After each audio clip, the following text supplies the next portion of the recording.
এইদিন ঠাণ্ডা দেওঁতে বোলে তই গা পা ধুবা খাইছা মাৰে কৈছি নহয় ওচৰত বোলে যাবা নোৱাৰি তো ঐ দেউতা মইতো 3 দিন নহয় মই এসপ্তাহ হ'ল গা ধোৱা নাই আৰু কালি পে যি ঠাণ্ডা হৈছে মইতো হাগি উঠি টিকাও ধোৱা নাই সেইকাৰণে মৰা কুকুৰ বাছ ওলাই আছে ঘৰটো তই আজি ডেটল চাবোন আনি গাটো ভালকে ধুই লও ঐ পিতে ইনকে ঠাণ্ডা পৰলি মই আৰু 3 দিন নহয় আৰু 3 মাহ গা নুধো অকল 3 মাহ নহয় মই 5 মাহ গা নুধোৱাকেও থাকি পাইছো যোৱা বছৰে হিংকে আছিলো কিন্তু দেহাৰ পাছত নিজে থাকবা নৰিহে মই গা ধুবা লগা হৈছি তোৰ যি ভাইৰে সুনীল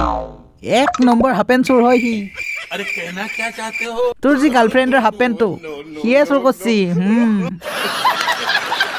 ঐ সালা হাৰামি সুনীল তাৰ ইমান সাহস মোৰ গাৰ্লফ্ৰেণ্ডৰ হাপেন চুৰ কৰে সি ঐ পাকাৰ সিং তই মোক এটা ছোৱালী পতাই দে না আবে ঐ হাৰামি হাপেন চোৰ মই চিংগল তোক মই ক'ত চিয়া পতাই দিব লাগে হা হা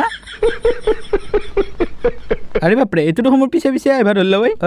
এটা দিনা প্লিজ মই পতাবই পৰা নাই ইনষ্টাগ্ৰামত মেছেজ দিলি ৰিপ্লাই নেদে ঐ সালা হাৰামি তই মোৰ গাৰ্লফ্ৰেণ্ডৰ হাপেন চুৰ কৰবা আহিছা আৰু যদি এবাৰৰ পৰা হাপেন চুৰ কৰা মই তোৰ গাৰ্লফ্ৰেণ্ডে চুৰ কৰি আনিম